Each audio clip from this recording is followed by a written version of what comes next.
Hi guys, many people have asked me when I'm using this thing, they'll ask me what is this. So uh, every time I'll have to answer this is a music player. So in this video I'm going to talk about this guy, the Fiio X1. The X1 is merely outdated by its successor, the X1 second gen. The link for that is in the description. X1 was released in 2014 and refreshed by the X1 second generation in early 2016. Currently, if you buy on Lazada, this will cost you about 429 ringgit, and for the second generation, it will cost you 499 ringgit. For the first half of this video, I'll be talking about the technical specs of this device. If you don't want to watch that, or you already know about that kind of technical specs of this thing, then you can skip to the link in the description for the review. Out of the box, we have the micro USB cable for charging, a spare screen protector for the IPS 320 by 240 display. This is not a touchscreen if you haven't realized already. Then we have the instruction manual and the warranty card. Also some skins to be put on the device. There are the US flag style, the carbon fiber style, and also the wooden surface style. And finally, the device itself.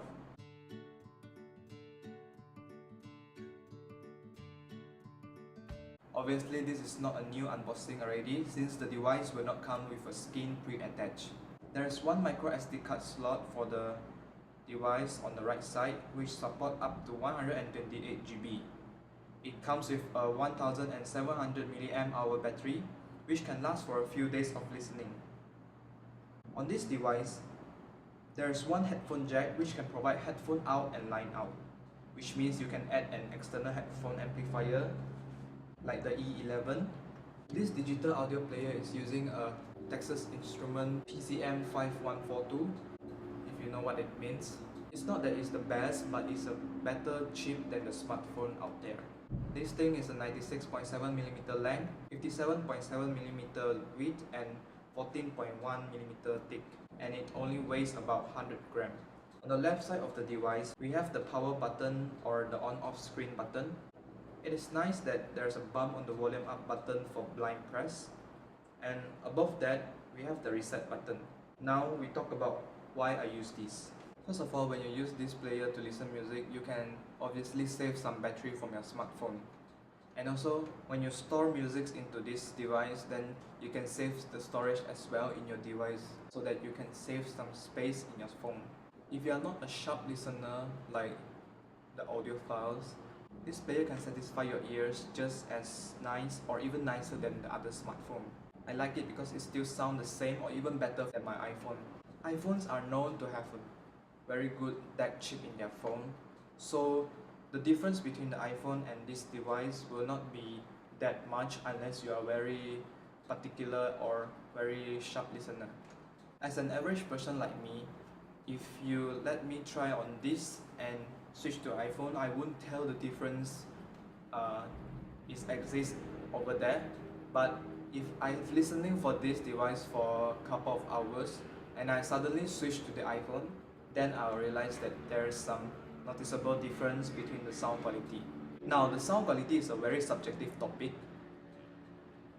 I can definitely feel the difference between the sound quality between both after a long period of listening and switch, but I don't know how to describe it in real words because I'm not an audiophile, and everyone has their own favorite sound signature or quality. One more thing is that to switch track on this device is never easier with hardware buttons. So let's say when you're listening to one track and it's kept in your pocket, you can just click on this button to switch another track. True, you can use your headphone inline remote to switch the track if you want, but when you're listening to this kind of device, you won't be using the stock earbuds that provided by the manufacturer. So you will have another better IEMs to bring out the best of this, and that is why to switch track it's better to have the hardware buttons on the device. Aside from that, the tracks that I'm listening to on this device are ripped from the CD in AIFF format. So 1 minute of the track will be about 10 megabytes.